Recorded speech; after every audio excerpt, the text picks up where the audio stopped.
righty. We're live. Welcome, welcome, welcome. Send me your questions. Send me your shout outs, your love, your challenges, your poems. All right. So we do this live once a month for people who are at sustaining member level and above, for anybody who's interested in this. The recordings will be posted publicly, so just be aware of that, but I answer your questions on this stream here. So I appreciate your engagement, and let's get rolling. Let's see, first question is from Shayon. I keep getting clear experiential non-dual insights that somehow fade. And a frustrating back and forth for the what is this saying? Oh, for the indefinite time follows. Can you talk about what factors make stabilizing them easier? Okay, first thing it's all about understanding and clear seeing, and well, not all, but largely in this case. And one of the most important points of understanding, and this isn't necessarily conceptual, it's a reminder of where your attention is. And that is that non-dual appearances don't fade. Non-dual appearances don't go away. So if a thought is saying, I had a non-dual experience and it's gone, all that means is you're paying attention to a thought. So it would be like if you're standing in your yard and you look over and you see the void open up, this massive void, and you're just like, wow, there it is, there's the void. And then something calls your attention, you turn to the right, and then your friend is like, oh yeah, the void's not there anymore. But now you're paying attention to your friend, right? And your friend's saying that, and you're like, oh shit, what happened to the void? And he's like, well, it's just not here anymore. Sometimes it goes away and comes and goes, but maybe we can talk about how we can get it back or stabilize it. All you're doing is paying attention to that friend. You're paying attention to the thought, if that makes sense. So that's the first part. That's key. And because to the degree we believe any thought, that becomes binding. It becomes distracting. It becomes chronically distracting. And then we get ourselves convinced that we're some separate being that's struggling in time and spirituality and whatever's happening, right? So I think that's the biggest, most important thing. Now, I can give you a conventional answer, and that is what stabilizes realization in general. Again, it's not changing the fact that non-dual is the nature of appearance, the nature of reality. What it's doing is helping you stop getting distracted with thoughts. And that's shadow work. This is why I talk about shadow work frequently. And I do shadow work, and I offer shadow work circles and so forth, because that's really what it comes down to in my experience, not just with myself, but with many, many others, is if there's a lot of instability, a lot of getting pulled back into thoughts and doubt and so forth, it's not just the thoughts that are doing that. There's some polarity that's buried in consciousness that comes from old wounding or old traumas or whatever, resistance patterns, so to speak. So it's really about shadow work when you want to stabilize deeper realization. This one's from Elaine and David. Hello, Elaine and David. One of my favorite couples of all time. Y'all are awesome. You're always here, always supportive. Great to hear from you both. Okay, where are we? Bears without ears, what's up? Put my bunny ears on. I forgot my bunny ears. Milagros en Casa says, yo in Spanish is I. Okay. I didn't know that. Peanuts. Greetings from Jenny in Jerusalem. I like that alliteration. Jenny in Jerusalem. Jenny in Jerusalem. I last saw y'all in Waldingham. Glad to catch up. Awesome. Very cool. It's from Emmanuel. Good to see you. Nice to hear from you. Ikra says, hi, Angelo. Hope all is well. Yep, everything is good here. Nikki, what's up? Hey, Jennifer. Good to hear from you. It's been a busy day at work. Well, I hope you have the weekend off, and I hope your flowers are blooming. One of the things I love to do is grow flowers. And in the past, it was all rose bushes, which do awesome throughout the summer, but they don't really start blooming here in Colorado, I think, until about maybe late June. They don't bloom early in the spring, but they bloom all the way through October or like late or into autumn. But this year I planted a bunch of bulbs. So we've got crocuses and daffodils came up early. Those are gone. Tulips are all coming up, have been for 2 weeks at least, and they're doing awesome. Still have a lot coming. And then irises are coming. So I've been playing with flowers. So hopefully you have some flowers around you and you get to look at those, because I love spring flowers. I know that's a little off topic, but it is what it is. This is from Christopher. The name is spelled that way. It's like CCHHRIISSTT. Anyway, you get it. What's up, Christopher?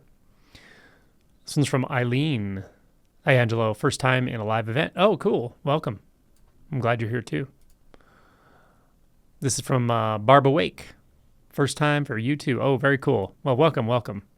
We always have a good time here. It's from Monique. Hi, from Florida. Florida's got to be nice and toasty right now, huh? This is Monica Panda. Hello, greetings from Chile. Oh, cool. Another South American friend. I think I asked, yeah, I did. I saw this. I saw this name for the first time the other day, Monica Panda, and she has this cute picture with a panda. So I said, do you have pandas around you? And she said, no, only in AI. This is from 777. What's up? We'll see you soon, I think. Ayezakan. No, Azakana. Happy to see you live, it says. Yep, happy to be here. Good to hear from you. Hey, Deborah. Love from the UK. All right, we'll be there in a couple months. Cecilia from Queensland, Australia. Right on. Greetings from Turkey. Very cool. Just for now says, hi, everyone. Carrie Sewell. Hey, what's up? Love from California. Anu, thank you.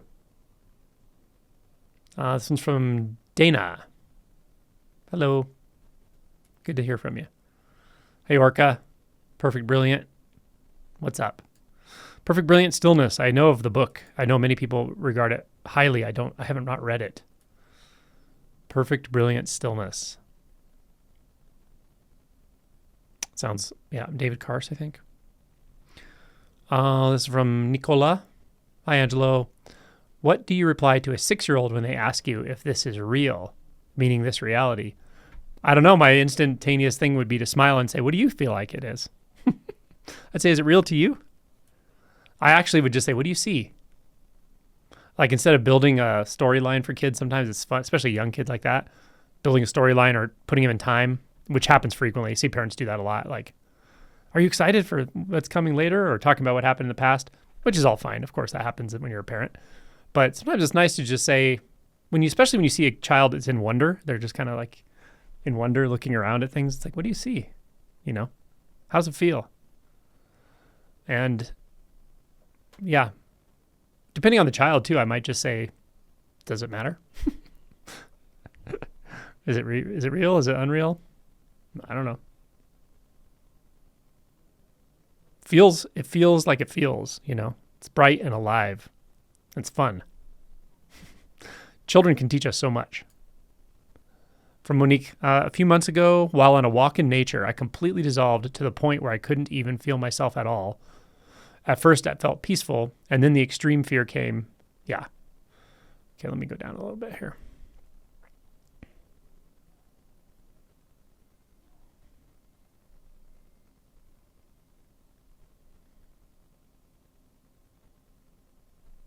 Sorry, I'm really... So the scrolling on the comments does this weird thing where it just suddenly just drops like a hole really far down. And I try to remember to keep clicking on it so it doesn't do that, but it does it frequently. Okay, so to finish Monique's question, a few months ago, while on a walk in nature, completely dissolved to the point where I couldn't even feel myself at all, felt peaceful, and then extreme fear came. And then I...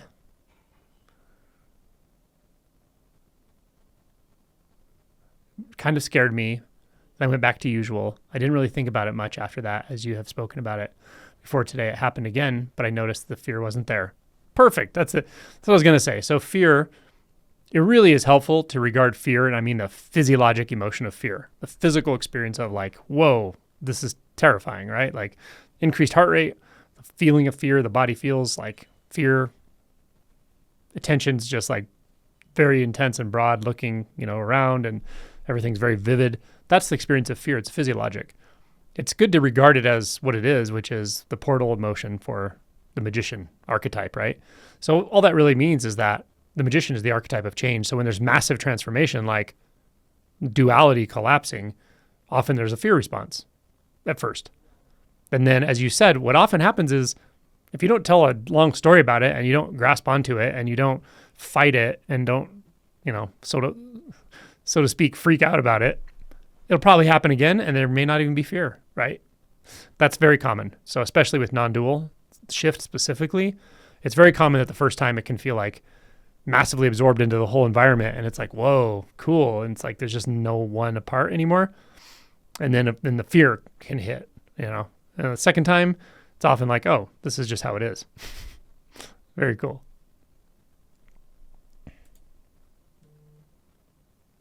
All right. This is from Joas. What is the most valuable or interesting thing you have learned in the past year? Oh gosh, it's really hard for me to think of things like that because I learn constantly. I learn so much.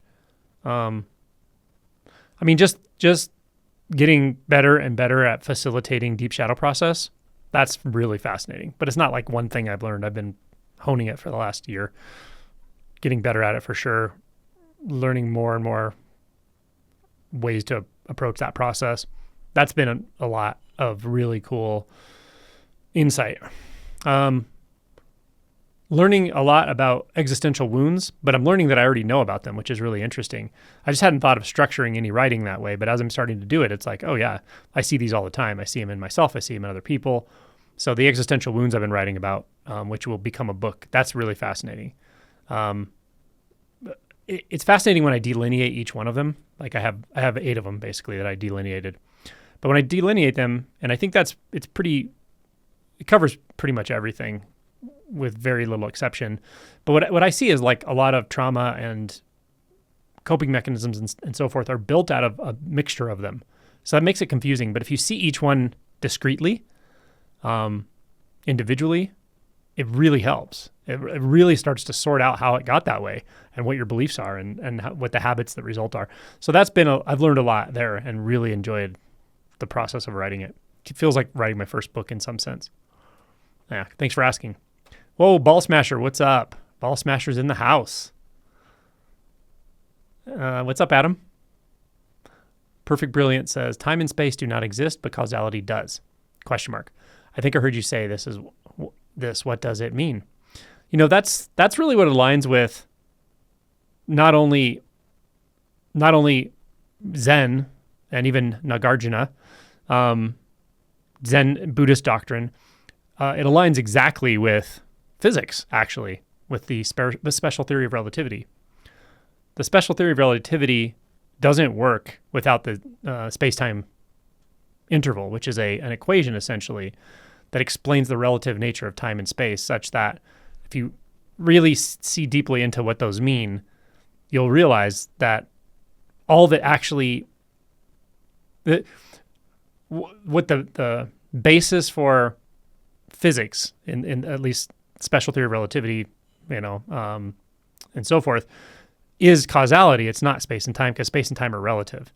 They change constantly depending on how and where you measure them, to the point of a beam of light or a photon itself, like a particle of light, doesn't experience time or space, because at the speed of light, length contracts to 0 and time dilates to infinity. So one photon hitting your retina, right, from a galaxy that's hundreds of millions, probably billions of light years away, that photon does not experience any distance between you and that galaxy. So through that photon, you're literally in contact with it. This is literally true. Like, it's been proven in physics, right?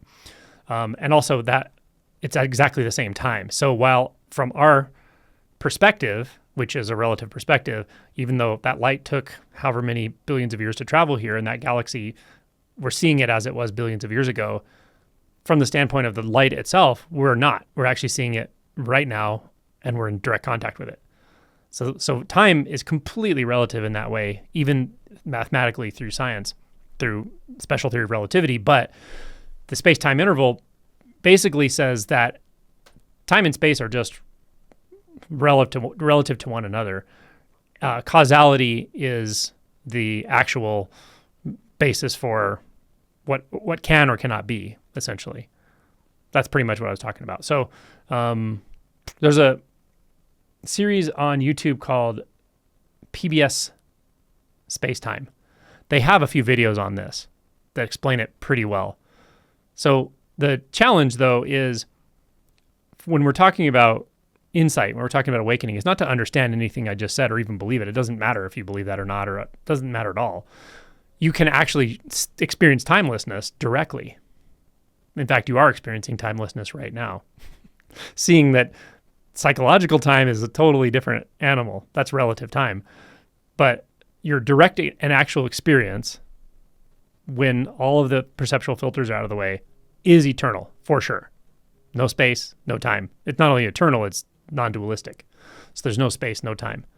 But that doesn't mean causality doesn't exist. So this is why there's a very famous set of koans, the most famous set of koans in Zen, called the Mumon Koan. And the very first one is Mu. What is Mu? I think there's 40 in that set. It was compiled by Mumon. The very first one is Mu. What is Mu? Which is definitely the most popular, well-known and well-used koan in Zen.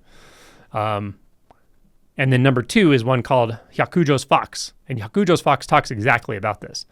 That freedom, ultimately, liberated freedom, is not freedom from causality. It's freedom within causality. And it's a very, very, very important distinction.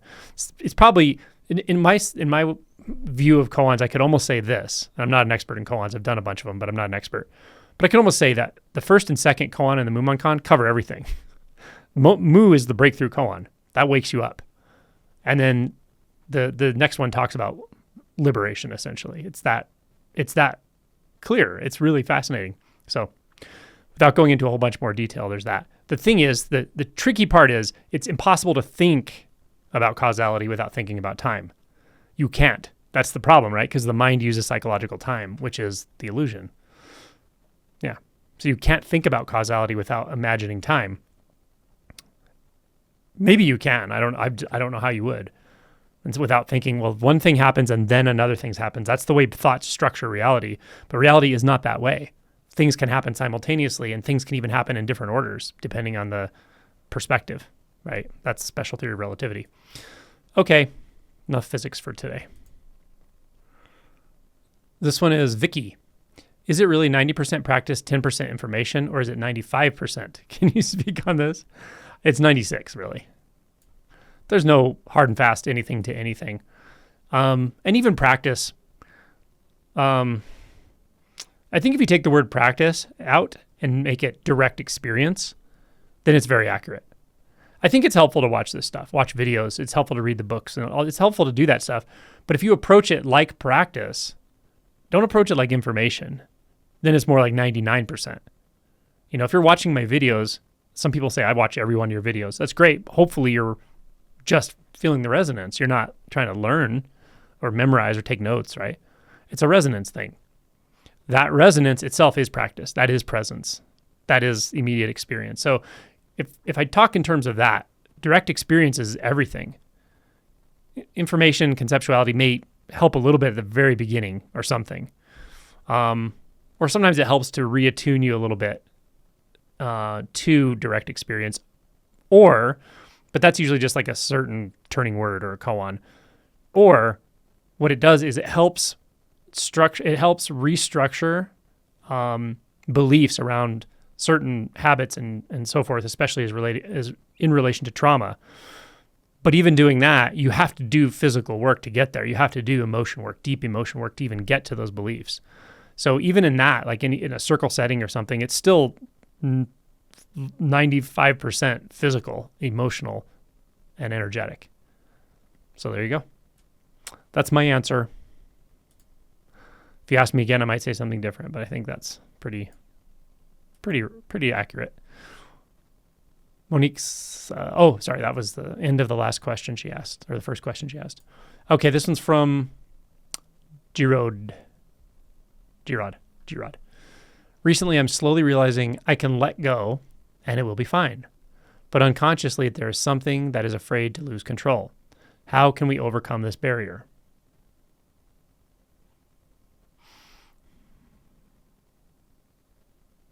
Well, the biggest way to circumvent that is to really see you weren't in control in the way you think you are. And really, you're not really afraid to lose control as much as you're probably afraid to lose track of thoughts. That may sound silly, but I really think that's what it is. Just let those thoughts go for a while and see what happens. You'll hit a fear barrier. There's some fear will come sooner or later because you're letting go of the identity around thoughts or beliefs because you're not grabbing them. You're not grasping them anymore. You're not re-identifying with thought after thought. But after a while, you will see really clearly that it was letting go of the thoughts that you were avoidant of. I don't even know if we're afraid of it. We're just avoidant of it. Because again, if you identify as thoughts or identify with thoughts, then thinking is what feels like you, and essentially not actively thinking in that way, not grasping thoughts and getting entangled in thoughts and identified with thoughts, will feel like a kind of death to the thoughts in a way, right? To that mechanism that wants to keep doing that. It'll feel like something's being let go of in a really big way, or a kind of death, maybe. I don't want to overstate the case about death because it's not physical death, but your mind might think it is. Your mind might say, we're going to die if we go any farther here, right? So anyway, all of this really comes down to seeing that it's probably not about control so much as just letting go, just a willingness to just let go and see what comes next. You already know you can't control life. You already know you can't control reality. You can't control what's appearing right now. Try it. Can you control the sounds and sensations and all that? No, of course not. You can move through it. You can sort of rearrange your own position or something, but you can't control the input that's constantly coming through, right? And you know that. What you can do is let go of the thoughts that keep telling you that you know what's going on. That, even the thoughts don't really, they kind of think, at times they do seem to say you're in control of this, you're in control of that. But the vast majority of thoughts aren't even that. They're just daydreams, mind wandering, doubt, like just on and on. So it's really just about letting go of the thoughts one by one and see where it leads you. From Monica Panda, what is the difference between Kensho and feeling oneness? Well, feeling oneness is a feeling for sure. Yeah. Kensho, it doesn't mean there's no overlap, meaning like you can have a Kensho experience coinciding with the feeling of oneness, or feeling oneness could be part of the Kensho experience, but you will know, or Kensho insight, you will know the difference though. You will know an experience from identity. That's the point of Kensho, is it's not an experience. Yeah. So let's see, if there's a permanent shift of stillness and shift in personality, like losing triggers and thinning out, is that an awakening? That usually comes more afterward, the losing triggers and so forth. You can have a Kensho shift and, well, let me say this. Often for a period of time, you do lose triggers. Like you may go a few months or even a couple weeks to a few months and sometimes longer, where you may not really feel very triggered anymore. You may feel very clear, in a kind of flow state, just feel kind of at ease or all the time. You may feel like that for a while. You may not. Some people don't get much of a honeymoon period, but then you will start seeing like, oh shit, those habits are still here. The tendencies are here. They're strong still. And that's pretty typical. So you should be aware of that. Yeah. Mm-hmm.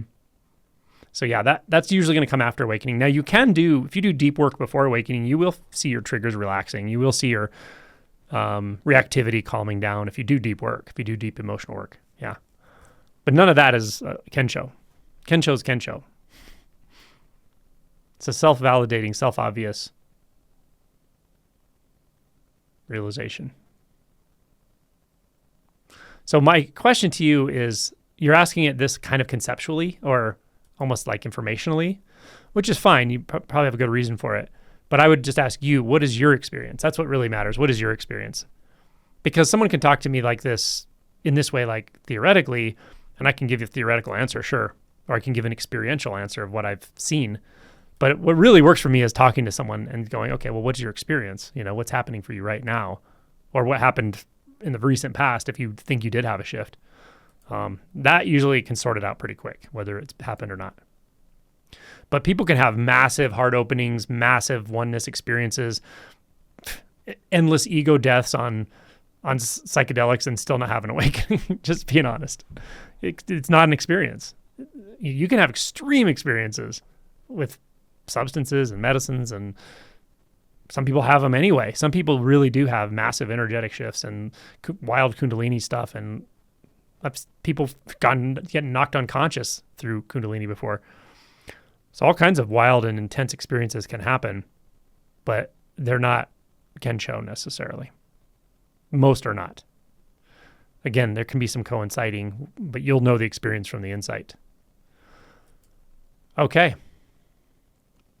From Monique. After realization and the honeymoon, I was dealing with shadow. It almost feels like I've come full circle and the fall-on piece is coming back. Full-on piece is coming back, I think you mean. Does this happen? Yeah, of course. That's it. It's pretty much what it is. I could simplify it and say you have an awakening or you have Kensho. You feel rather clear. Everything feels clear. It's in a way you didn't know before. But the doubt is just not there, or very little of it's there. And if it is, it's a thought. And it's just like this total settledness with reality, with life. You don't have the big spiritual questions are mostly gone. It's like they're thoughts. And you feel that ease. And then the honeymoon period wears off and you still have that insight. The insight doesn't go away, but the intensity of physical experience, emotional experience, and so forth, and seeing your reactions and seeing the habit forces that are strong, that doesn't go away right away. They come back into focus now, which is good. It's lawful. This is how you work through things. But that's usually the case. And then once you've worked through a lot of that, done the shadow work, dissolved other perceptual filters that are more subtle, you start feeling just like you did with the Kensho. It's like Kensho ongoing. Adyashanti uses terms like awakening and abiding awakening or something like that. That makes sense.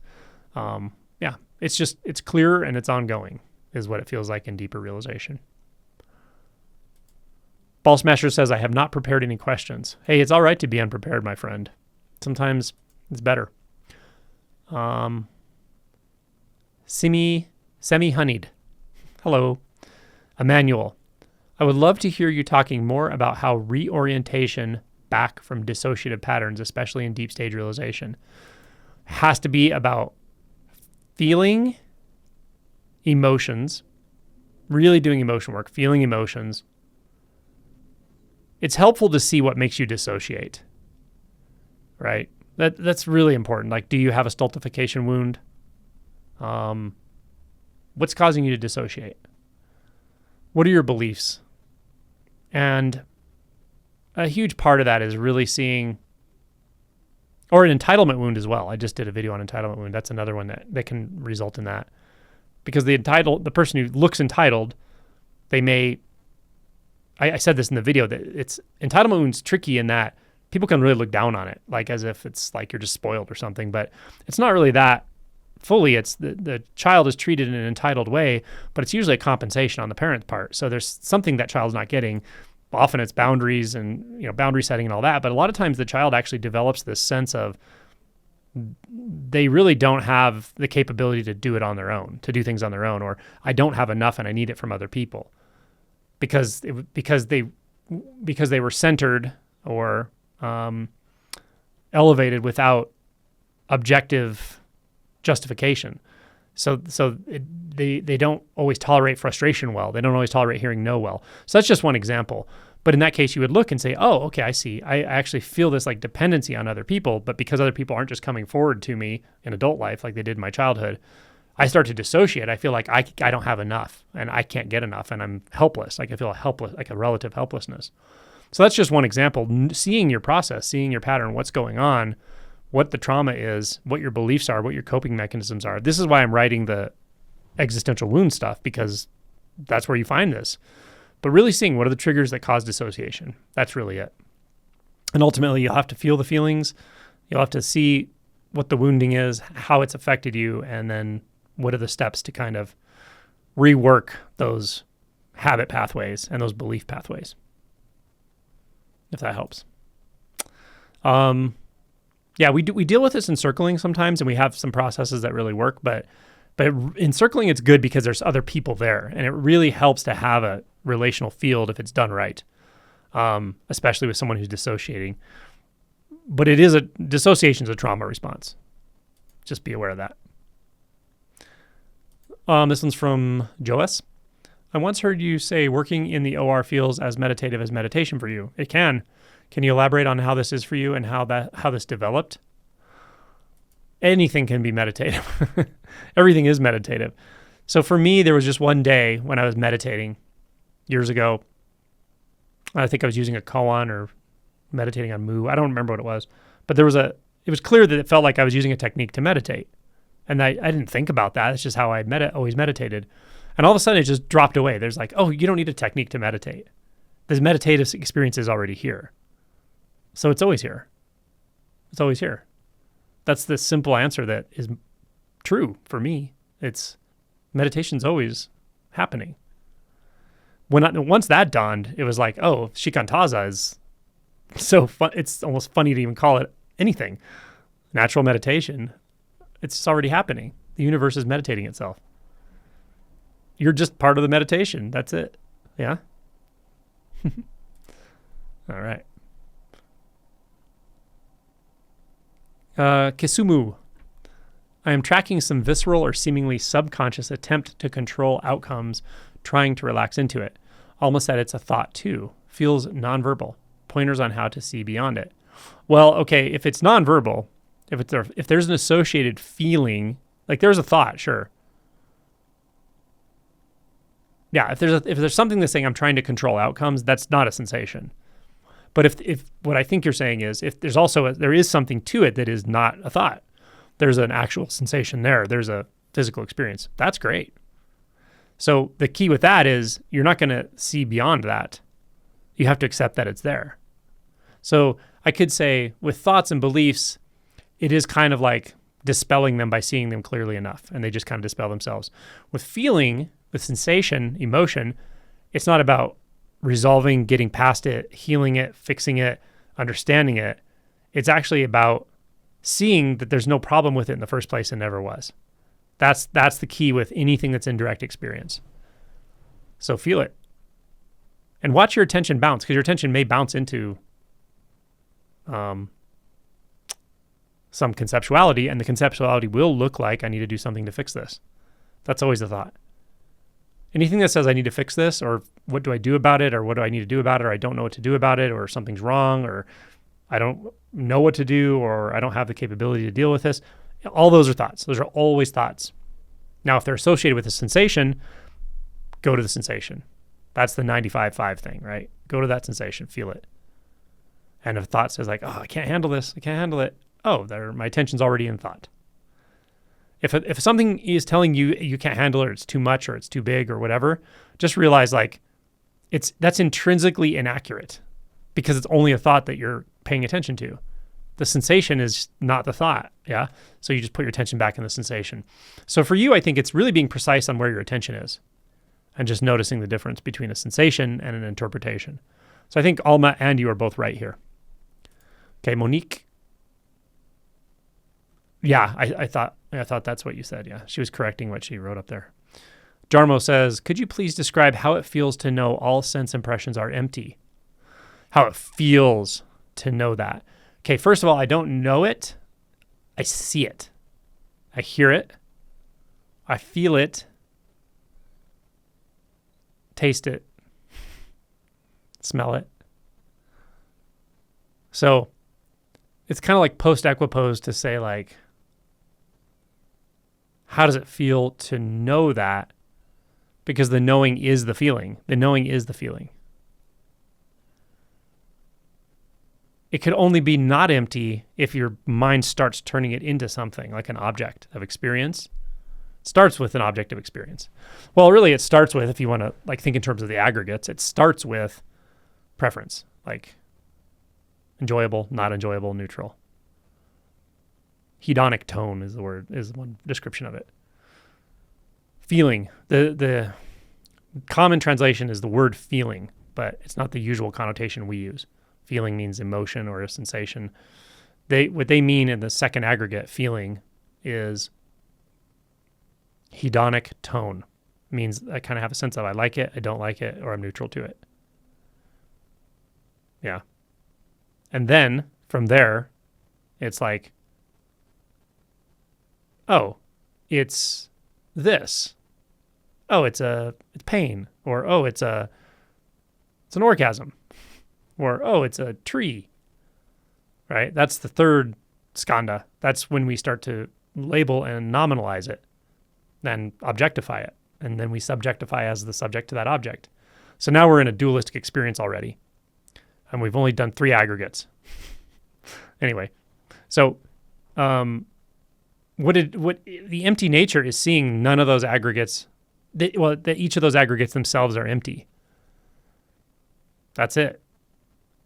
But it's the direct recognition, the direct evidence is the sound itself, is the sensation itself. You see why it's like I can't answer that question exactly? Because it's in the sensation. It is the sensation. And only when you recognize the empty nature of the sensation will you have full access to the intimacy of it too.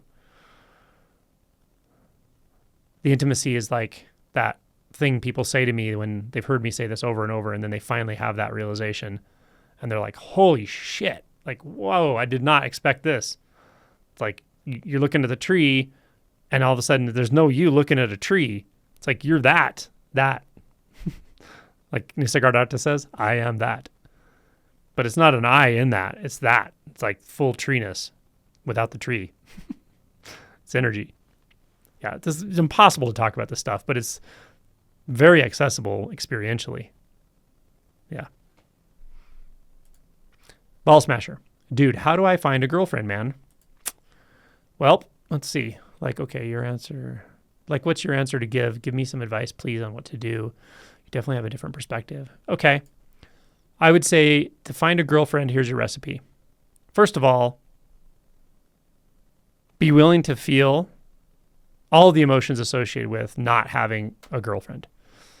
Be willing to feel what it feels like to be by yourself, on your own, sometimes, whenever you are. When you're just when it's just Ballsmasher walking around by himself, feeling, notice what you're feeling. Be honest with yourself. I'm feeling lonely, or I'm feeling unsettled, or I'm feeling maybe a little sad, or maybe I'm feeling curious. Could be feeling whatever. It's fine. Just be real about it, right? Just start noticing what you're feeling, putting your attention in your body. Now, you're probably going, well, what does that have to do with a girlfriend? Well, here's the deal. If you're in your head around someone you're attracted to, that's not the time to try to practice presence because it's so triggering, right? You're already triggered. But if you practice this kind of vulnerable presence with yourself, vulnerable presence means you're being honest with what you're feeling. That's what I mean. Then, and you're in that habit, then when you're around somebody that you're attracted to, you can actually connect on that level. You can share.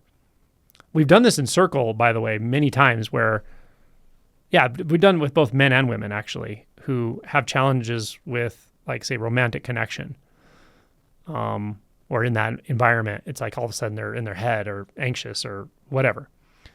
And we can set it up so that you actually practice this and demonstrate that, like, when you actually share what you're feeling in the moment with somebody, they're going to resonate with you. And if they don't, if it weirds them out, that's not the kind of person you probably want to be emotionally connected with. You don't, almost certainly. So yeah, practicing actually just being vulnerable about what you're feeling, your own emotions. And then if you're interacting with someone and you're attracted to her and you just say, yeah, I mean, I'm feeling this kind of like excitement or attraction. I'm feeling attraction. I'm feeling a little anxious. I'm feeling a little awkward, but I also like am interested in getting to know you or whatever. You're going to find that goes so much farther than having a plan of what to say or being cool or whatever. There's all the fake stuff that doesn't work. Doesn't really work. Might work on some people, but it's not going to work on the person you really want to deeply connect with. If you want to deeply connect with someone, just deeply connect with yourself. This isn't rocket science. and just be vulnerable and honest about what's going on in your emotion body with someone. And also realize like there are going to be many people you're not going to be compatible with. There are going to be people who don't notice you or are not attracted to you, even though you're attracted to them. But there's also going to be people that there's going to be mutual attraction and mutual interest. And then the other practical thing would just be go to places that go to places where you're doing something you really like to do. Whatever that is. I don't know what it is like for you, but if you like, I'm thinking of things I like to do. Flowers. I would go to a flower convention maybe or something like that. Or if you like working out or if you like a certain kind of dance, just go to the places where you can do the kind of things you like to do. And there's often social interactions going on there. I think that's a better place to meet anybody than bars, probably, in my opinion, or online even. So I don't know. That's just what I think. Good luck. Let me know how it goes. Kisumu says, I grow flowers too. It's lovely. Orchids and desert roses in Brazil. Oh, that's cool. I have a good friend who is from Brazil. Orchids. I would love to grow orchids. Yeah, I don't know if I'm up to growing orchids. We can't do them here in Colorado in the environment we're in, but even in my house, I'd probably kill them. But orchids are incredibly gorgeous, and you're in the place to do it. All right. Let me find where I'm at here. This is my first. Happy to join and meet. This is green tulip. Well, there we go. Got tulips going. Tulips are the flower of the day. Bluna, I think. Could you talk again about the difference between the release of understanding that I am everything and it is not my responsibility and spiritual bypassing? I mean, I'll simplify spiritual bypassing because it's the kind of thing like I know it when I see it. And it's simply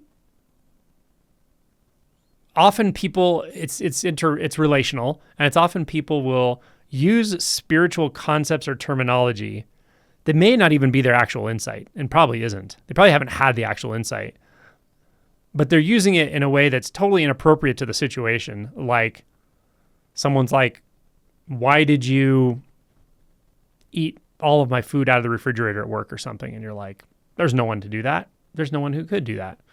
There's no refrigerator. That's an extreme example or a silly example, but that's the example. It's like using something you learned other people say about spirituality and try to apply it in inappropriate situations. That to me is spiritual bypassing. Another internal form of spiritual bypassing would be, it's relational, but it's like relational with yourself. It would be like you had a breakup and you're feeling like all these, your body, some part of you wants to feel all this grief and these feelings, but you keep telling yourself like, oh, there's no one to feel that. And there's no one here, That's dissociating, and it's spiritual bypassing. So you may have a tendency to dissociate in the first place, which is a bit of a different thing. And then the mental justification for it is bypassing, saying, oh, there's no one here to grieve. It's like, maybe you just need to grieve. You just need to feel emotions. And by the way, even if there is no one there to feel the emotions, you can still feel the emotions. They can still be felt. In fact, if the person is out of the way, it's often much more intensely felt. That's why I say that a lot of times when someone's doing this, it's not their actual insight. They're just using some convenient justification or excuse for irresponsible behavior or not taking responsibility for their actions or something. This one's from Peter. It's bluebell season in the UK. Oh, cool. I would like to see some bluebells. I'm going to be in the UK in the summer, and I want to go see some gardens because London has incredible gardens. I noticed last year, and I didn't go tour the major ones, but I think I will next time. This is from Akshay. Wrote thoughts for about 2 hours, and I feel weird. Alma's suggestion to do this is working great, I guess. The quietness in the head, nice. Yeah, there you go. That's a really, really good way to be kind of ruthlessly mindful. Mindfulness starts with mindfulness of thoughts as such. In fact, I think mindfulness practice, that's where it shines, is when someone's really identified with thoughts and to help you stop identifying so thoroughly with thoughts. And that's a really good way to do it if you're like, I'm going to write down every damn thought that comes. Now, once you've gotten good at that, you can kind of turn that into an inquiry practice, or the kind of practice I talk about to approach awakening, which is just orient to the next thought and just wait for it. And you don't necessarily have to write it down once you've made enough distance so that you can actually see a thought as a thought. Now you're in a good place where you can just say, oh, well, what's here without that thought? And then just wait for the next thought, if it comes. And then when it comes, oh, there's another thought. Okay, now what's here without that thought? And what's here will become more and more and more clear to you. Very simple. All right, this one's from Isaac Hanna. When I meditated today, my head melted sideways and became very wide. Love it. There were no boundaries on the sides. I don't know how to explain. I was like, okay, this is new. Yeah. So that's an example of like a kind of non-dualistic experience. It may have been the non-dualistic aspects of consciousness. But yeah, that's good. It shows you're sincere. It shows you're having a deep meditative practice, or you're sincere about meditation, and not thinking about it. You're in experience and just letting it flow. That's great. This is from Barnsword. Excited to be here. Yay. Glad you're here. Full on peace. That's from Monica. Yeah, I love full on peace. It is full on. Orca says, we're having gorgeous weather in Pacific Northwest. Been planting and weeding here too. Our roses should be blooming mid-May. Oh, good. Good to have my hands in the dirt. I love it. I love it. I used to not think I liked gardening so much. I don't know why, but I really dig it. I mean, I'm not doing it constantly, but I like to plant things that keep blooming on their own largely and stuff and don't require tons of maintenance. But once they get going, especially rose bushes, man, they're prolific. They're prolific plants. Pacific Northwest has some of the most amazing roses too. This one's from Girod. Thank you for the pointing last time. Behind pleasure and desire to be a bad boy, there was shame, and hidden deeper I saw guilt. Very deep-rooted beliefs about pleasure. Thank you. You're welcome. Infinite Nothing, what's up? Good to hear from you. Guacamole. That one makes me hungry. I want to get some guacamole. I love Mexican food.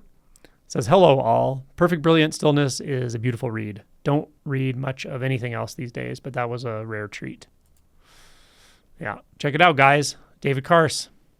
I don't know if he's still around. Is he still alive? This says, I recovered repressed anesthesia awareness trauma from childhood, which though required lots of psychedelics in order to recover. Do you think that anesthetics just help not to remember the memories? If you have memories that were uncovered from being under anesthesia, you're either light, like you were light under the anesthesia, or it was a sedation procedure where it wasn't general anesthesia.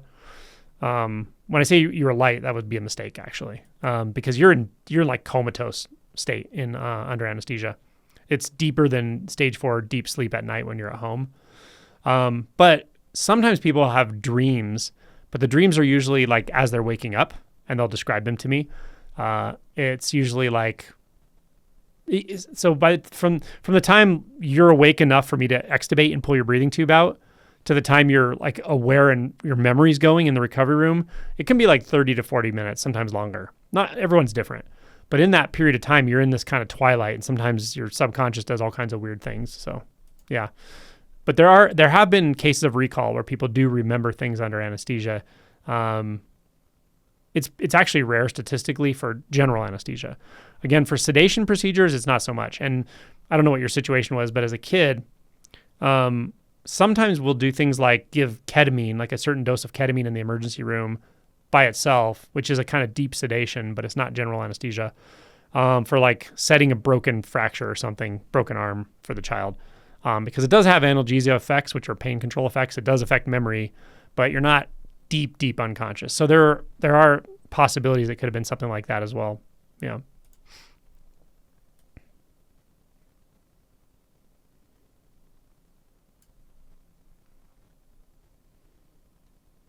Shayon, Thanks for the answer. That has been my experience recently. The more shadow work I do, the clearer the insights get, and insights pop up spontaneously. Exactly. Spontaneous, exactly. And you can do things to work towards that insight. Like the subject-object deconstruction, that works. That's the set like Fetter 6 thing that I have a playlist on. If you want to like look through that, it does work. But understand, as you're doing that work, that's shadow stuff will come up. Like it will start lodging or dislodging your shadow material. Because one of the things that those ego boundaries do is they suppress shadow material. They suppress trauma. So you should always be aware of that. This one's from Vicky. Hi, Angelo. Have lots of questions today. Hope that's okay. Would being on as good a possible therapist be better for awakening, or would meditation be better? This is a question about karma yoga. For awakening, it's hard to compare those two, because I don't say, if you want to wake up, go see a therapist. And I usually don't tell people, if you want to wake up, meditate, because neither one of those necessarily leads to awakening. What leads to awakening is intention. An intention to really look very, very precisely what's going on in your internal experience and the nature of thoughts, and you're identifying with thoughts. So there's that. Now, if you want to do trauma work, trauma therapist. If you want to calm your body, mind, meditation. I think both of them are valuable. But don't make any mistakes about the fact that practices don't wake you up necessarily. They can till the soil somewhat. They can help optimize the soil for the germination of an awakening. Meditation certainly can. Therapy probably can too, especially if you're doing like deeper inquiry. But it's really about intention, I think. This one's from Campbell Miller. Hello, I've been going through cycles of strong emotions followed by easeful fluidity. You're in a good place then. There's an energy in the body buzzing strongly. There's a sense of free falling everywhere. Any comments? No, you're doing great. Really. Just keep at it. Nice work. Don't complicate it. You don't need to. You're doing awesome. This one's from Ragnar. Hello from Vermont. Hello. I always love Vermont. I haven't even spent much time there. It's something I like about Vermont. Well, it's gorgeous, of course, but maybe it's Bernie. I like Bernie. This one's from Akshay. I recently started feeling faith to Jesus and what he says, you don't need the pool, you only need me, to the paralytic man. I felt Jesus as unfiltered reality, and I don't have to seek. This is it. Awesome. This one's from Kisumu. Any references where I can read up or get more info in archetypes and how they relate to emotion? Like on fear being the portal to change a magician archetype. There is a book called, well, these come from Jungian writing, like Carl Jung. And he has a couple different, people probably know his books better than I do. The Red Book is like his big one, but that's giant. It's very deep and voluminous and so forth. But that's where this stuff came from. But there's a book called, I think it's called The Lover, the Magician, the Warrior, and the King, or something like that. You can look that up, and there's a book about that. They kind of break it down into those specific four that I think is going to get close to what you're asking. Also, just do inquiry on your own, about these archetypes. How do they move through your life? Where do you see your warrior energy? Where are you in medicine? Where are you in your medicine with the warrior archetype? Where are you in your shadow with the warrior archetype? Shadow would be like, I repress anger. Or shadow would be like, I indulge in anger and take it out on others. Those are shadow. Where are you in your medicine? I have good boundaries. I set good boundaries. When I feel fear, I do the right thing. I do what I need to do. I have the conversation I need to have. That's warrior energy. Stamina, discernment, dedication, that feeling the fear and doing it anyway, those are warrior medicine, right?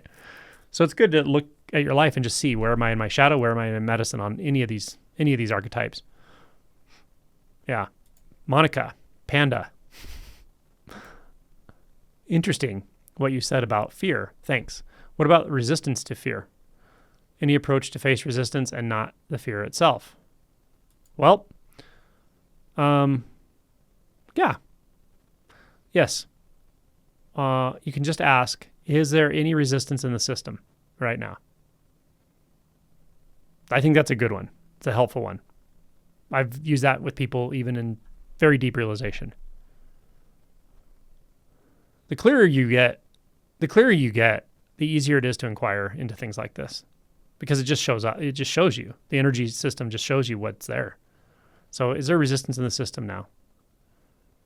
If that's too vague, you can ask, am I adding resistance right now? If that's not hitting it, you can say, what is it I'm not accepting? That's resistance.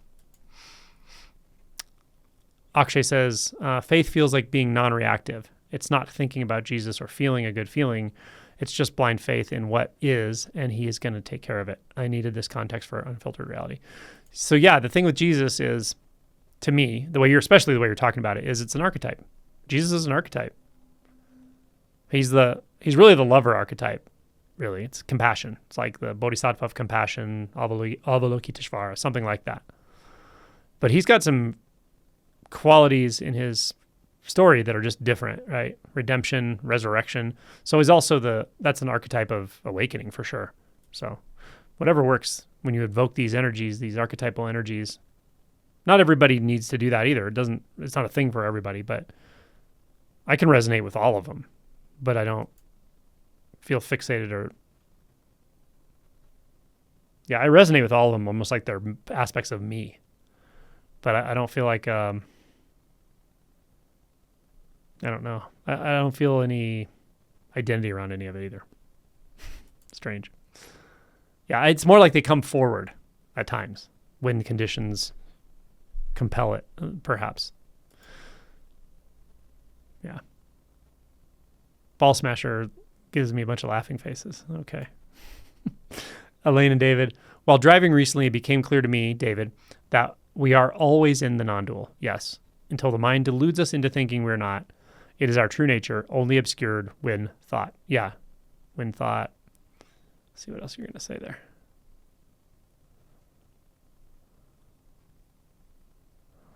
Well, where's the rest of that comment? Well, I think I get it, and I totally agree. But when I find the rest of the comment, I'll read it. Shayon says, is it possible to do the circling for deep shadow work that you talk about online, or does it have to be in person? I think it's way better in person. You can do it online, but it's just way more effective in person, I think. Also, if you do it online, like with Rick Meisner or whatever, it's only going to be like one person each time. So, but just watching it is very helpful too. Yeah, I would say you want to do it in person if you can. If you have sometimes when people ask these questions, I don't know if this is you at all, but sometimes when people ask these questions, I'm like, the thing you don't want to do though, may be the right thing to do. And if somebody's really resistant to working in a group, that's probably where the catharsis will be. But I do find it's way more powerful in a group. I mean, I can even do it with one-on-one with a person over Zoom for an hour straight, and it's not nearly as powerful as it being in the circling environment. So. All right. Deva says, hi, Angelo. So grateful for all your videos and all you do. Today, seeing through all thoughts in a different new way, recognizing this in an experiential way, excuse me. I know this is also a thought, but it keeps feeling like I am left dangling in the air, no place to be. These are also thoughts, yes, but energetically it still feels like I am dangling with no place to land anymore. Yes. And I get all of this is based on a belief or thought of I. Maybe you have a pointer. I would just ask you, I mean, it's true. So it's often something people do realize when they're going through this process. At some point, it's like, oh, I don't have a landing place anymore. There's no basis for me. There's no basis for proceeding. And that can feel really unsettling at first, like ungrounded or something. But what you ultimately realize, you don't need that. You don't need it. The foundation isn't a real foundation. It's a mental foundation. That's what you're really looking for. And so when you stop sensing that you need it, or you stop believing that you need it, then the whole thing goes away. The whole problem goes away. However, as you said, it's also a thought to say, I can't find anywhere to land. So yeah, that's right. That's why it seems like a problem, is there's a thought that's saying, I can't find somewhere to land. Well, that's all. It is also a thought. There's nowhere to land, and there's nowhere that you don't already reside. It's not nowhere. It's not everywhere. It's not somewhere. It's not, like any of these conclusions of mind are exactly that. They're conclusions. It's the mind trying to find a place to land, and there's no place to land. So there can be some time, a period of time where you do feel that kind of free fall, and that's okay. At some point, it'll feel really enjoyable. Like this, for me, is always free fall, and it feels good because it's so natural. It's so natural. Yeah. It's also intimate. It's also right here. There's no falling. It's just this. So it's very stable, but it's also total free fall. That's the freedom of not having to fixate on a thought or a belief in any position. 777 says, I upped my subscription for the Existential Wounds series, and it's amazing. Oh, good. Really painful, but amazing. Thank you. You're welcome.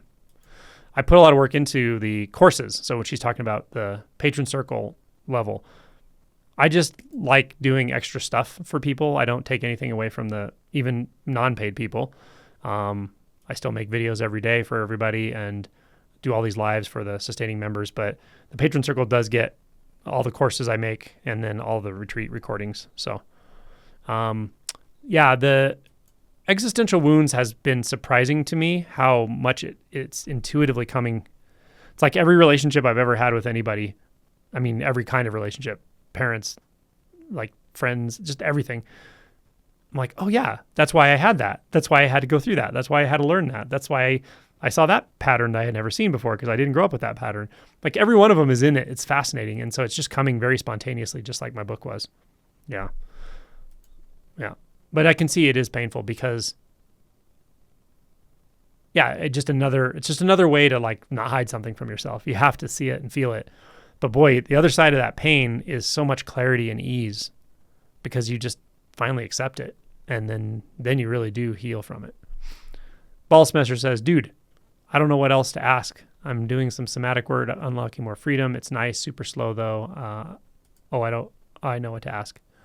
Approval seeking. Can you talk about it? Like I need people to say it's okay to do this. I'm still lacking agency. Can't just do whatever. I want to play life as me, also afraid of judgment. Yeah, I mean, these are common human things, right? Especially when you're younger, but even, it still goes into adulthood and later adulthood and all that. Feeling like I need validation, feeling I need permission. And a lot of times, I think like adults think they grew out of that, but they didn't grow out of it. They just structured their life so they're not challenged in certain ways by those things. Not everybody. I mean, you definitely can work through that stuff. You certainly can work through that stuff. I will also point out that that's definitely related to the dating challenges. Seeing that part of why you want to connect with somebody, I know you want to connect for romance and sex and connection and sharing experiences. Like I know all that. And there's also a seeking validation in there that can be really helpful to see that I'm actually also seeking validation. Because when you realize like, oh, this person can't give me the validation I need to feel happy and satisfied. Validation comes and goes all the time, all day long, in every context, right? You have it, you don't have it. You have it, you don't have it. I walk by people all day, every day that are avoiding gaze. They don't even look at you, right? Feels like rejection all the time sometimes to be around people. So validation and not having validation is just part of being alive. But when we don't see that, oh, I'm looking for validation in my seeking a partner or whatever, and then we get secretly upset with them or resentful because they're not making us feel okay, it's because we haven't realized, like, first of all, they can give us validation, but there's going to be times that they're not giving us the validation we want. But that's not what we have to really realize. What we really have to realize is that's not what's going to make me happy. That kind of validation is not going to be deeply satisfying for me. And that's good because then I would be chasing it from other people the rest of my life, and you don't want to do that. So seeing all these things clearly is helpful, and seeing how the validation piece fits into romance and everything else. Just seeing it. You're doing great. Just keep looking at it and feeling it, feeling what is associated with it, right? If I were to say to you, All of your validation is going to be removed tomorrow. All the validation that you get from people, they're just going to forget about you. How does it make you feel? Feel it. Feel whatever's there. It's an emotion. The more you feel those emotions, I promise you, it doesn't seem related necessarily, but the more you feel those emotions, the less triggering all this will be, the less in your head you're going to get, the less awkward you'll be when you have intense emotional experiences around someone you're attracted to. Like, all that stuff will calm down when your body when you realize your body has the capacity to feel all these emotions. And emotions can be intense, and that's fine, especially in situations like you're talking about. Oh, here's the rest of the comment from Lena David. Narrates our experience and labels our perceptions as form. That's thought. The non-dual is what we are not, is what we are not something we need to strive towards. Yes, exactly. I had to smile. So simple when seen. So what he's saying is very obvious when you see it. When you see it, it's like, oh, you're not making non-duality appear. It's never even been hidden. It's right here all the time. It's just like this brilliance, like the perfect brilliant stillness, right? It's the brilliance of luminous experience all the time, felt deeply. It's always here. And then seeing like, oh my God, the mind has 1,000 little tricks to pull me into thinking and distracting and telling me it's not here and telling me, well, let's find a way to get it. It's all distractions. It's just distractions, yeah? It's always here. That's the beauty of this. Okay, Unknown Drunk says, for any two events, such as your birth and me eating breakfast this morning, you can construct a reference frame that makes those events simultaneous. Exactly. You can also construct a frame in which they occur in a different order, apparently. And apparently that's been proven in some elegant, tricky experiment they've done somehow. Do psychiatric meds affect awakening? Well, I'll say this. Some people go, do I need to quit my SSRI to wake up? If I'm on mood stabilizers for bipolar disorder, do I need to stop those to wake up? Definitely the answer is no. You really don't. No. Do they affect, they affect everything, right? They affect your cognition and stuff, of course. But awakening is just not about your brain. It's not about your brain. It's not about your neurotransmitters. It's waking up to what is not that, really, and seeing that those effects can still be around. You're going to still have thoughts. You're going to still have emotions. You could still have hallucinations. Like, those things can still happen. You could have cognitive decline. We're all going to have cognitive decline at some point. So you're not waking up and totally freeing yourself from your neurophysiology or something like that. You're realizing what it is that was never asleep. And no medication is going to stop that from happening. That's really critical to understand that, I think. Because otherwise it just puts you in so much doubt. Like, oh man, I have to get off this med to wake up. No, you don't. That's just a distracting thought. Just like the one that says non-duality went away and I have to find a way to get it back. Same thing. Just a distracting thought. Yeah. Trust me, reality is way more powerful than any psychiatric medication. If it wants to wake you up, it will. Bears Without Ears says, it's astonishing the amount of shit radio mind can put up to distract you from feeling intense sensations. Yeah, exactly. Intense, exactly. When the sensations are intense, that's when the ego really goes on, really cranks it up. Yeah. The last couple of days, it's been all about you need to have an awakening before doing shadow work. You got to read this and watch that and so on and so forth. Yeah, that narrative is slippery, isn't it?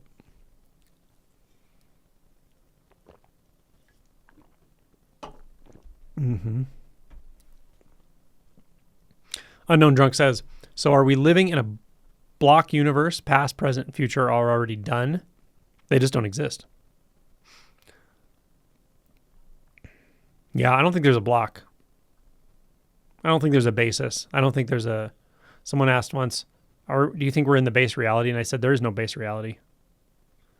Energy, unfiltered reality, the unconditioned, I'll say the unconditioned, what you wake up to, the unconditioned, it's like a magician.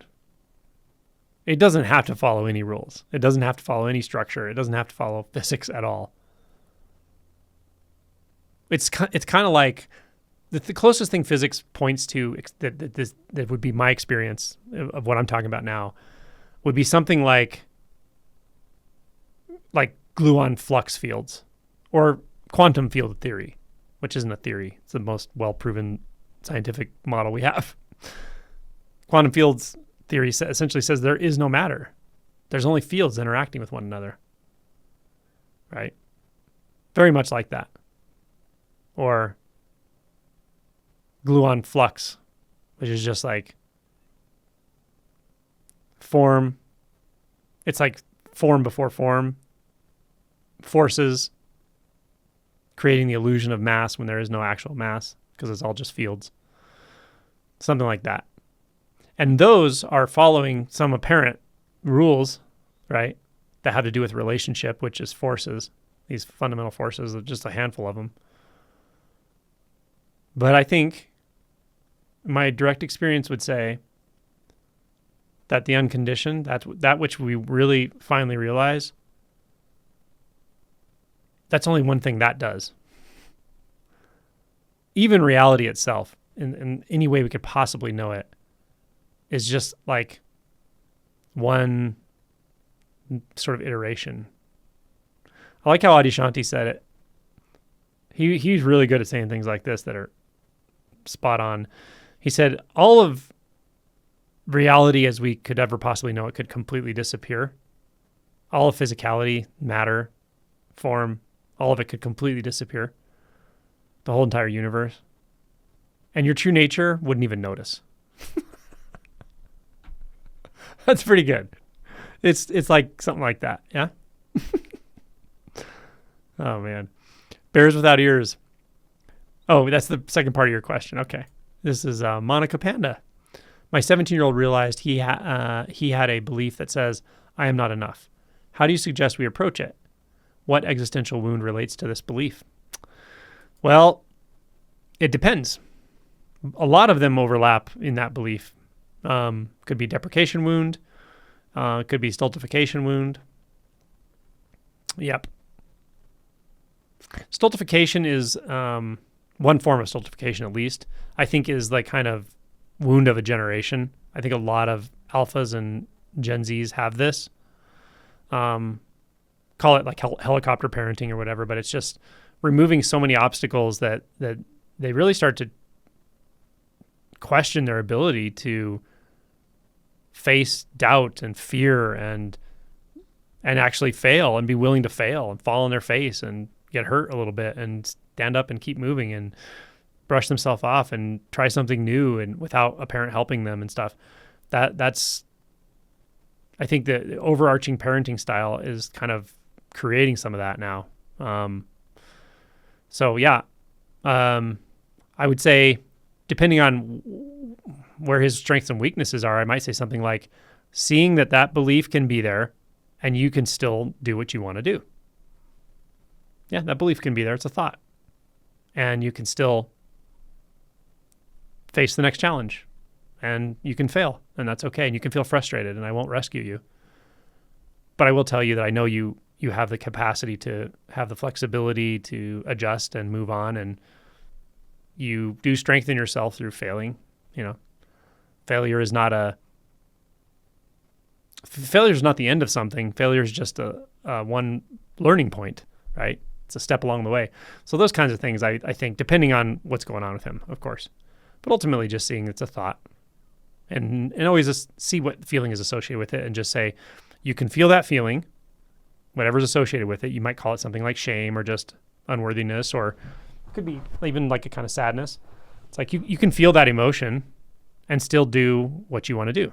You can still, develop yourself, develop your life. And the reason I say that is he's 17. He's working on becoming an adult and autonomy and, all of that. Following his dreams and so forth. Okay. This one's from Seth. You had a fascinating interview recently with a guy who uses psychedelics, and it's a her. She identifies as a she, and said that she came down with Lewy body dementia. If she came down with Lewy body dementia, realization would be lost. Your thoughts? Yeah, I don't agree with that because realization doesn't come and go. It's not contingent upon anything physical. The point, I think, to take away, we may disagree on the way it was said. The thing to take away from that, though, is that, well, okay, my stance is this, and this is my direct experience. Realization is not just a recombination of neurotransmitters. That's not what realization is. It just isn't. What you realize, what you wake up to, the unconditioned, it's not an experience. It's just not. And with deep, specifically no self-anatta realization, it becomes crystal clear. Now, that doesn't mean you can't have a brain injury. Like, I could have a brain injury. I could have a stroke and not be able to speak. It doesn't make reality not reality, though. Very, very important distinction. So, yeah, when I interview people, I don't necessarily always agree with what they say, but I'm not there to debate them either. I kind of give them the platform to speak and whatever. So, yeah, I really had her on more for not so much about the deep stage pointing, but more for the psychedelic stuff, because people ask about it a lot, and I probably won't have any more psychedelic people on, but I thought that would be a good one. Just mostly because her and Zubin's interview was so good. And I think the way she offers psychedelic support and so forth is very reasonable. So, okay. Grateful Acres. I've never been anywhere after Moo. Oh, I like that. That says I came in late. Yeah, where are you going to go? Where are you going to go after Moo? Wherever you go. Right? Moo is a fucking... God, it's magical. Talk about an archetype. It's not an archetype. It's a catalyst. It's amazing. It's an amazing thing. It's an amazing koan. T. Cupweather says, can someone come into this more through direct feeling, relationship, or the body rather than through thought inquiry? Oh, for sure. If so, what helps that path stay grounded?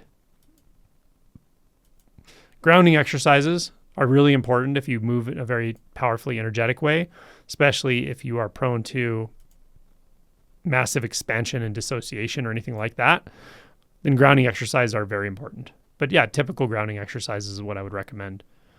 The only thing I will say is, and I said this a bunch of different times, is the reason I recommend awakening first is some people do have more access to their somatic experience, but there's nothing like the access you have with non-dual realization.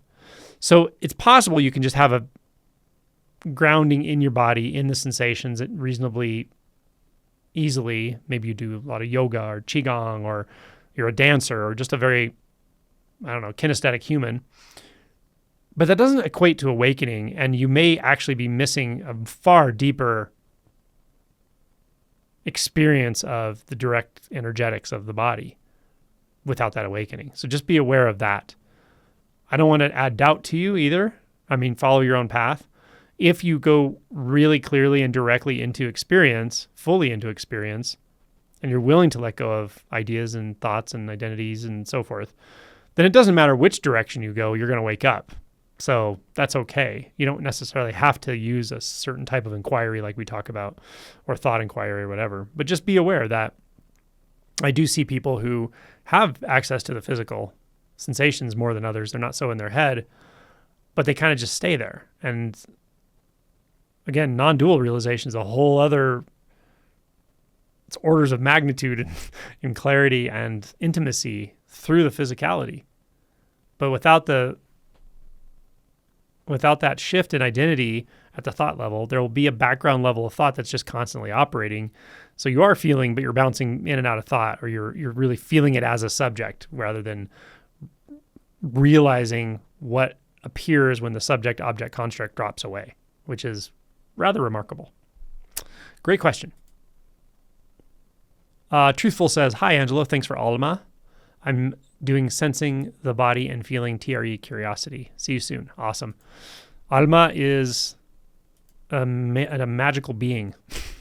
She's so good. I'm glad she's doing the lives with us. This is from Jarmo. Is there a test to see if you have had anatta realization? My experience seems so empty and impersonal, but the ATR blog says that you kind of need the luminosity aspect for it to be real anatta. It's very hard for me to tell, like, well, I can't tell through what you write. I really like ATR, and there's things that I like about them, but writing is not a good way to gauge, because people can write anything. They can say anything. So I have to actually interact with somebody, and then it's usually pretty obvious, especially in person. If I'm around somebody for a while, it's very obvious. But like if I'm interacting with somebody one-on-one, face-to-face, even over Zoom, I can usually pick it up. But I would probably have to ask some questions and so forth. What you might want to do is go through the fetters with somebody. Find somebody who can guide you through fetters. You can find people who do that reasonably cheap. It doesn't cost that much. And they're very thorough, the way Kevin does it, the way Kevin Chanelek does it. And yeah, see if you have anything in the 4th, 5th, 6th, 7th fetter. Without that luminous aspect too, though, you may be somewhat dissociating, because you can dissociate and feels like, oh, there's nothing here. It's all empty, blah, blah, blah. But my litmus test for that is a little bit more like, does it feel deeply satisfying? Does it feel deeply settled? If there's anything that doesn't feel settled, satisfying, or if you're getting triggered, or, you're fixating in some way or another, are you living your best life? And if you're not, why, right? So that's kind of what I look at. If there's discordance or any sense of dysphoria left, or unsettledness, or lack of clarity around anything, then you may have had the insight, but it's not a balanced insight. There may be shadow material to work on or something. So those are my thoughts there. This one's from El Pirate, Christopher, El Pirate. What are your thoughts on consciousness being on a sliding scale, similar to Jung's integration, as you integrate more of the larger consciousness into the personal perspective? I mean, there is a kind of sliding scale in my experience, but it's kind of biphasic. There's probably, you could break it down in all kinds of stages if you really like maps and stuff. Like I could probably break down pre-awakening into a few stages. Like, yeah, I could probably make a course series on this if I wanted to break it down. And then after the shift, after awakening, maybe 1 or 2 or 3 kinds of stages of clarity, probably, as far as consciousness itself. And I'm not talking about anatta, I'm not talking about subject-object construct so much. Although all perceptual filters exist within consciousness, so you could also break it down like the fetters. So it really depends how you want to talk about it. Okay. How do you speak, Angelo? Don't know. The creation of ideas and the transferring them, they seem so seamless and effortless. That's how it feels. It feels effortless. When you receive a question, do you simmer in the heart? No, because it feels like it. I don't think I simmer anywhere. So if I pause, I don't even know where I'm looking. I'm more just pausing, and then the words come. I just feel it. It's like, I don't know, if you're standing on the edge of a pool and sometimes you might just jump in the pool. Other times you might just kind of look at it for a minute and put your toe in. You don't know why you do it. You just do it. So I don't really know. Sometimes I will drop into the heart if I'm talking to somebody who's like in his really deep trauma work or something. Like I might do that. Sometimes if somebody's talking about, if somebody's talking about their process, especially if they're describing their physical sensations right now in real time, I definitely feel it in my body. Like my body mirrors it pretty quickly. So there's that. But I really don't know where the words come from. They just come.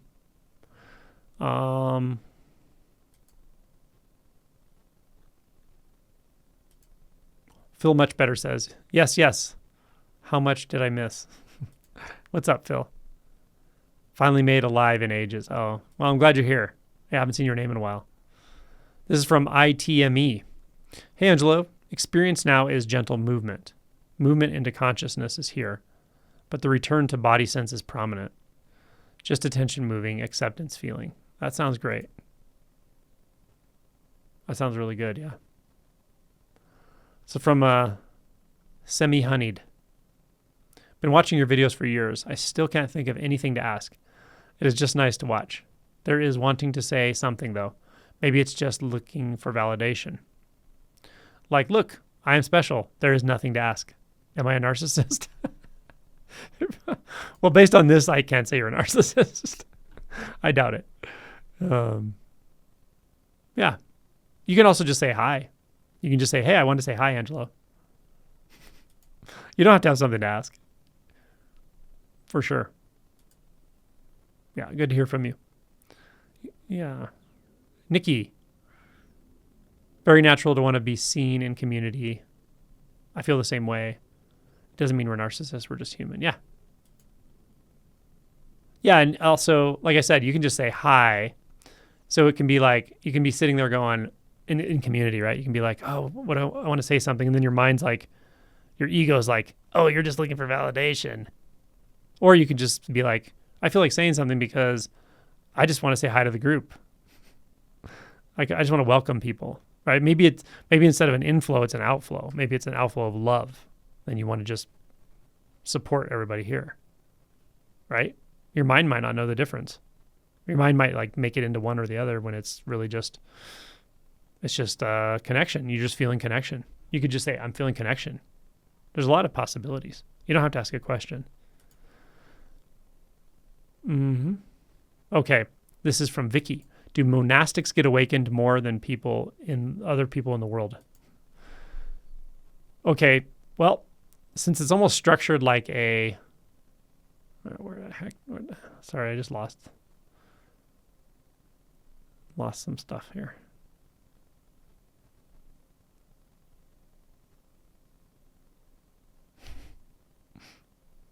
I scrolled down on accident.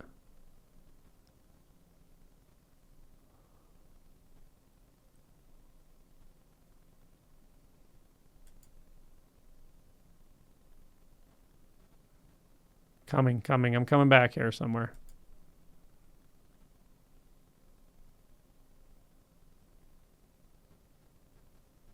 Okay.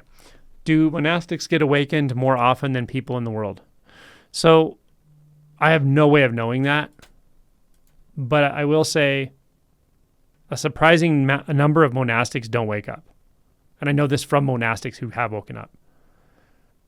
But, like any community, a monastic community is a mixed community. Not everybody goes to monastic communities, especially these days, because they're like, I'm going to do everything I can to possibly do to wake up in this lifetime, so I'm going to go.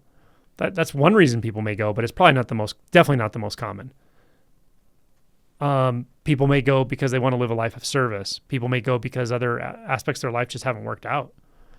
It can be a bit of an escape sometimes, some aspects of it, even though it can be a very difficult way to live. There can be a lot of reasons people go into monastic life. So as I mentioned earlier, to me, what really triggers awakening is intention. So that's the key to the whole thing. But it's hard to compare. I don't know. Yeah. Is it possible that awakening can feel very calm? Awakening feels very, very, very, very calm. For me, awakening felt like the calmest thing I had ever experienced by far, hands down, for sure. Passenger 001. Hi, Angelo. It feels like the fear of death is gone, but it feels like the fear of suffering is still here. Does it make sense? Sure. It seems cognitive paradoxical as fear of suffering comes from fear of death. It's not the only thing that suffering comes from.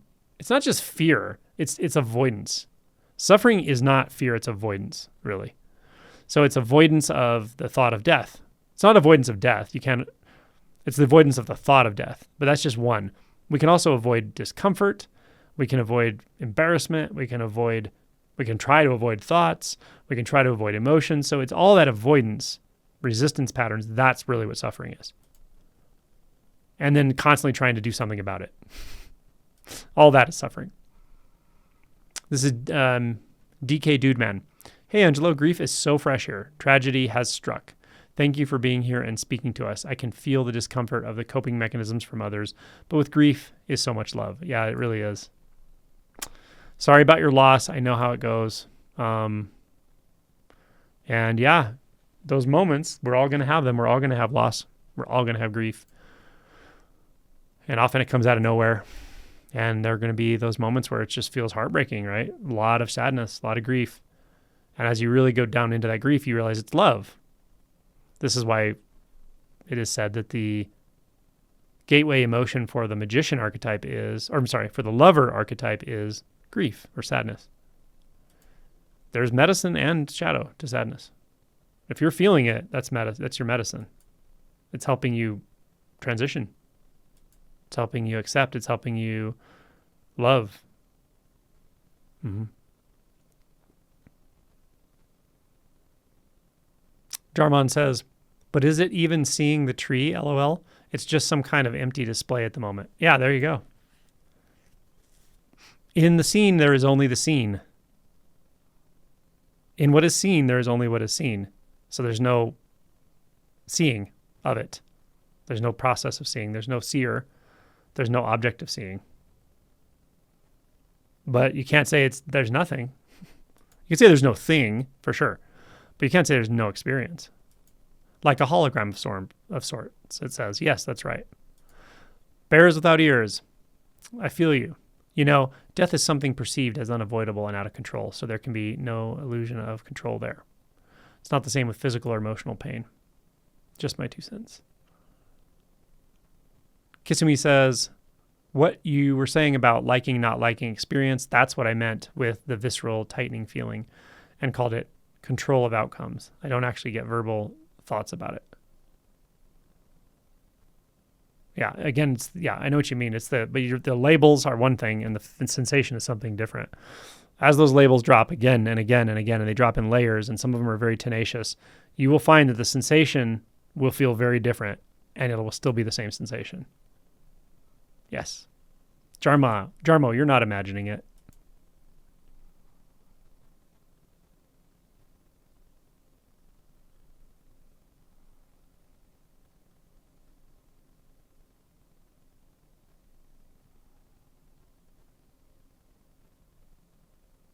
Let me see. I'm getting close to my end of time. I'm just see if there's anyone I haven't answered yet.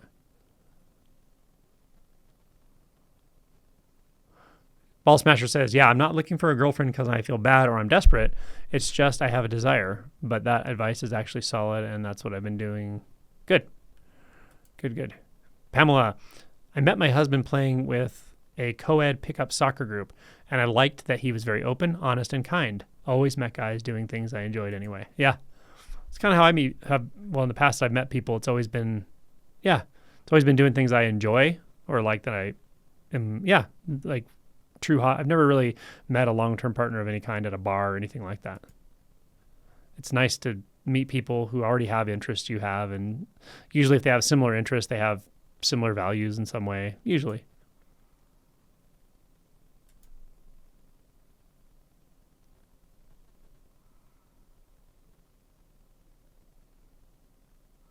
Ballsmasher says, had my heart broken a month ago, so I guess I'm doing it right.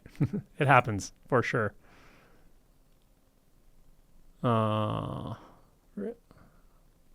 Regained it, and I'm back. Good for you.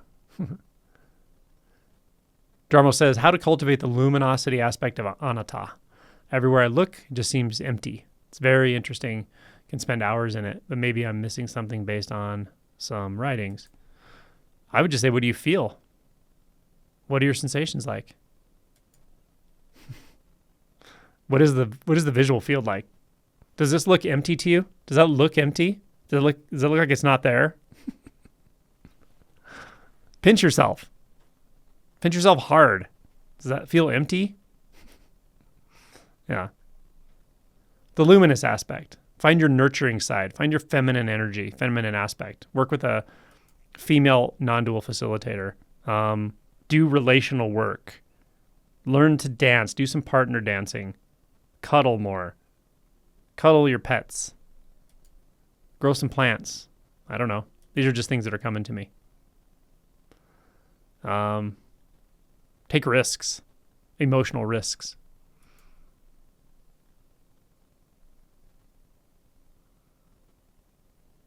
Ballsmasher says, and I was expressing all hurt, anger, vulnerability. Maybe she couldn't handle that. Could be, and well, that's a test, right? If somebody can't handle it, then maybe they're not fully emotionally available themselves. However, it's really helpful when you're feeling emotion to always own it yourself and just say, this is what I'm feeling. I'm feeling this, it's not about you. It's not your fault. And it's not your responsibility. I feel sadness. I feel You can say like, oh, when you said this, I felt this experience, but I'm not blaming it on you, and it's not your responsibility. I'm just telling you my experience. So owning your own experience, if you're that simple about it and just say, this is what I'm feeling, it doesn't have to do with you, I'm not putting on you, people will usually be right there with you, usually, unless they're really uncomfortable with emotion themselves. So it is important to know the difference between emoting, communicating emotions, and like taking it out on people or even being passive aggressive. Like, I'm not saying you're doing that, but I just want to be clear that there's a distinction. Brandon Barndor. Hey, Angelo, have you seen Ninth Fetter calm down energetically after some years? Oh, for sure. But concurrent with this, it seems like the actual egoic resistance is getting ramped up in thought. No, I would say not. I would say if that's happening, there's definitely some shadow material brewing somewhere. Yeah, I would go back and make sure 6 Fetter, 7 Fetter, 8 Fetter. Well, start with 4 and 5, actually. Passenger 001 says, I struggle with a debilitating health issue. When not in a flare-up, freedom shines in experience. When in a flare-up, which could last days to months, it is obscured from suffering. Any tips? Thank you. Depends on the nature of the suffering. Look into what's really distressing, and I assume there's pain involved. If there's pain, really look closely at any thoughts associated with the pain, including like, this pain is stopping me from doing this, or the fear thoughts of like, how long will this last? Or the thoughts that say, yeah, mostly those. Like there can be resentful thoughts associated with pain. There can be time-based thoughts associated with pain. I would just look for those subtle thoughts, realizing that sure, they're justified in one sense, but they're also making you miserable more than the pain is even. That's what I would really look at. The pain or the disability, the loss of function, whichever one is the most distressing. So feel. Go right into that direct experience. Try to bring in some gratitude that it's forcing you to go directly into your sensations, into your even pain. Watch the interview I had with Chelsea. It's beautiful, and she talks about chronic illness, chronic illness with significant disability associated with it.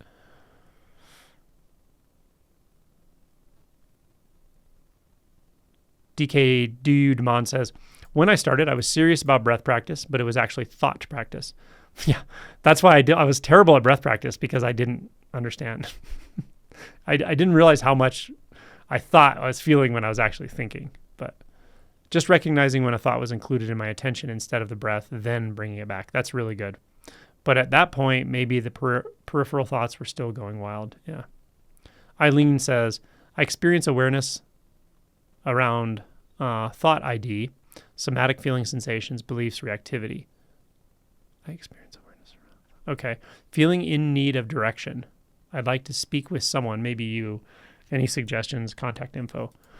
The best suggestion, well, if you want to talk with me, the ways I talk one-on-one with people would be this way. On the double barrel non-duality, we can talk face-to-face through Zoom. You can talk to Alma face-to-face when she does her lives through Zoom. Any of my retreats, talk to me on stage, or if we're at the conference, you can talk to me in person when we're not busy, obviously. When I'm at silent retreats, we can't do that. But the conference retreat in May, not only myself, but a lot of facilitators are all around and accessible if you want to go to those. Online retreats. So those are the ways you can talk to me. If you want to work one-on-one with a non-dual facilitator, you can send me an email and I will connect you with somebody. It's angelo@simplyalwaysawake.com if you want to work ongoing with a one-on-one non-dual facilitator. Okay. And this is Jarmo says, in which bodhisattva bhumi are you on? Don't even know what you're talking about.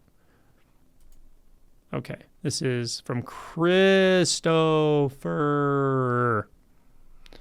I do know what bhumis are to some degree, but I don't think in those terms at all. Okay. With the koan mu, I've heard you say you can put all your mental energy into it. Do you mean conceptless focus? Yes. What do you think of directing specific thoughts into it? The thoughts are distractions from it. You can't direct a thought. Thoughts come and go. When you notice a thought, mu. When you get distracted by a thought, including a thought that says, how can I direct this thought into mu? Just mu. Just go back to mu. Just mu. Just mu. None of this other stuff. Just mu. That's it. That's how it works.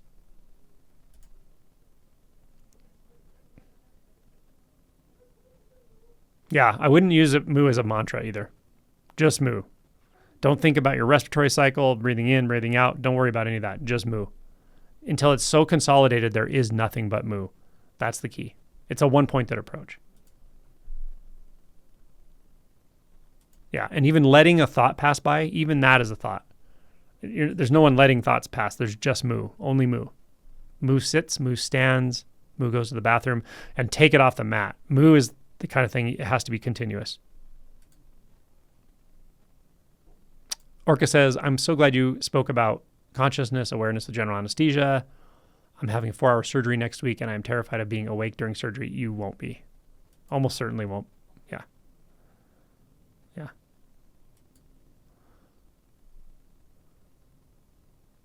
Is doing good and helpful work as strong of a spiritual practice as meditation? Sure. Maybe. Karma yoga? Yeah, maybe. I don't know. Because I think what happens is sometimes we interpret that as, I'm more about, I think I'm getting toward the end, by the way. Yeah, I'm running out of time here. I'm more about authenticity. So for instance, in Zen, a lot of times you'll chant, or probably in a lot of Mahayana stuff, you'll chant something or recite like the Bodhisattva vows. I vow, Dharma gates are endless. I vow to wake to them. Greed, ignorance, and hatred rise endlessly. I vow to abandon them, all this. It's like I'm vowing to be a bodhisattva. Now, if you've never even had an awakening, it's just disingenuous. You don't care about that. You don't care to be a bodhisattva. Trust me. You want to wake up. You want to feel better. Like, be really honest with yourself. That's where I like honesty. I like to start with honesty. I'm not saying that there's nothing valuable about bodhisattva orientation and the archetypes themselves and the energies. They're powerful. But I really like starting where you are. I really like to be really, really honest with yourself and be okay with being a regular human who wants to have a girlfriend like Ballsmasher and who feels frustrated and angry and this isn't Ballsmasher, this is just people, right? Frustrated and angry and resentful that your child is not turning out the way you want them to be, and whatever, all the things that come into being human. We should be honest with ourselves to start. That's got to be the starting place. That's what I really think. Yeah. So from that standpoint, what happens, I think, sometimes is if we have a total natural inclination such that there's nothing else we're going to do other than service, and that's just who we are, then you wouldn't even have to ask the question. You just do it. But if you're like, should I go into service to wake up? No, you should wake up to wake up. You should wake up to wake up. You don't need to meditate. You should wake up and focus on that. Give that everything. Does that make sense? So short of that, just do what feels the most natural to you, and that's fine. But sometimes we get this idea like if I'm a really good person, the universe will reward me with awakening, but that's not how it works. Sometimes people think if I live a very austere life somehow or beat myself up, I'll wake up or I'll get the grace of God or something. That's also not true, right? Buddha realized this. So yeah, realization is not an ultra marathon. It's not like you have to beat yourself to death or grind your ego down in some insane way, live in extreme situations or whatever. And you also don't have to bargain with the universe for it either. So just be aware of that. Again, if you're inclined to do service work, that's awesome. I mean, I have tremendous respect for that. Do it. But don't conflate that with awakening necessarily. Awakening is undeserved. You don't need to deserve it. You need to be willing to surrender to it. You don't have to be a good person. That's another thing that surprises people. You don't necessarily have to be a good person. It will start to clarify and, I don't want to say the word perfect, but improve your character with time for sure after awakening, and especially after deep realization. It will.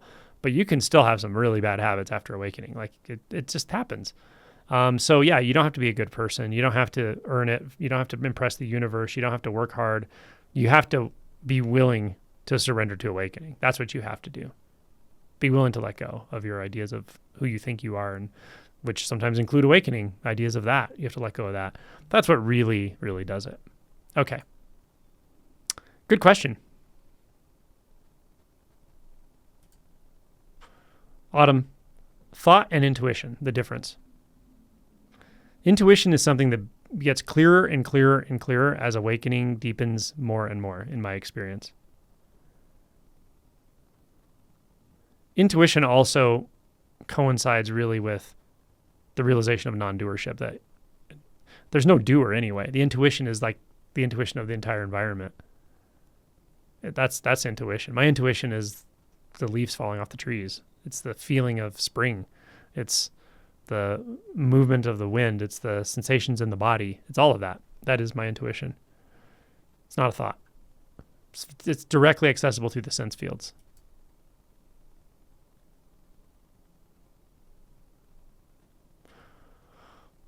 All right. Okay, y'all.